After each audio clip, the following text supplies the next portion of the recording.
President Trump celebrated his acquittal this week by lashing out at political rivals and firing 2 officials who testified before impeachment investigators about his involvement in the Ukraine scandal. Trump's acquittal in the Senate on Wednesday was never truly in doubt. And with one poll this week showing Trump with the highest approval rating of his presidency, Democrats have been left to answer whether impeachment was worth the political cost. That includes Representative Val Demings of Florida, one of the 7 impeachment managers who argued the case against the president during his trial in the Senate. Was it worth it? Every day it has been worth it, she told NPR in an interview from her Capitol Hill office on Friday. Demings called the Senate's vote to acquit the president disappointing, but drawing an analogy from her prior career in law enforcement, she says Democrats had an obligation to pursue the case regardless of the outcome. The House managers were the defenders of the Constitution, she says.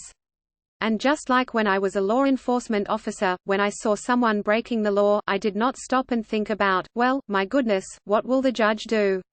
What will the jury do down the road? I did my job to stop that threat and then go to court and plead my case. In the end, Democrats managed to win just 1 Republican vote. That came when Senator Mitt Romney, R. Utah, announced he would defy his party and vote to convict Trump on one of the 2 articles of impeachment that he faced, abuse of power. We presented our case. We made our case. The senators chose to not hold the president accountable for whatever reason, says Demings.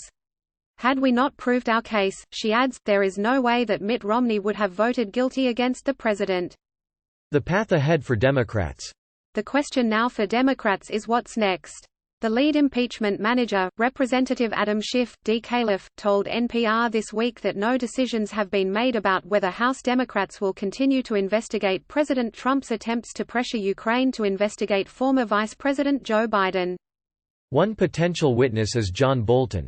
The former national security advisor had offered to testify before the Senate if subpoenaed, but Democrats were unable to garner enough votes to secure his testimony. All but 2 Republicans, Romney and Susan Collins of Maine, voted against a motion to hear new witness testimony. That vote came despite a New York Times report that in an unpublished manuscript, Bolton wrote that Trump had told him he wanted to continue withholding security aid for Ukraine until the government there agreed to investigate Biden and his son Hunter. When asked why House Democrats didn't subpoena Bolton themselves, Demings turned the focus back on the Senate. The Senate had this opportunity that, Bolton said, I want to come and testify before you and you only.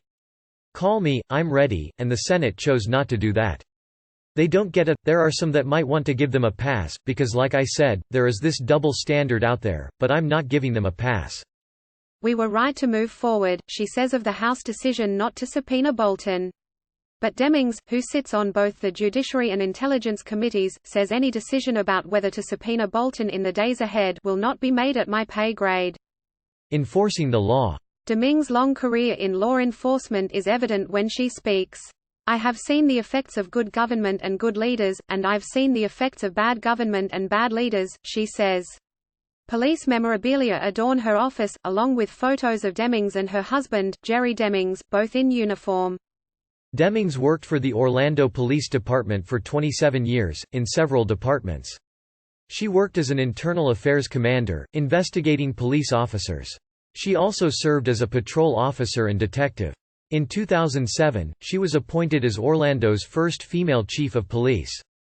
Her work putting criminal cases together as a cop is why she thinks Speaker Nancy Pelosi, D-Caliph, chose her to be the only non-lawyer on the House impeachment manager team. I think those real-life experiences in what I think was a tougher arena, building criminal cases, I think the Speaker wanted that and needed that as a part of the team, she says. Being a part of that team may put her in the crosshairs in November. Florida State Senator Joe Grutters, the chairman of the Florida Republican Party, wrote this week that Floridians won't forget Demings' role in this unfortunate chapter of history, and America won't forget the Democrats' cynical witch hunt at the ballot box in November.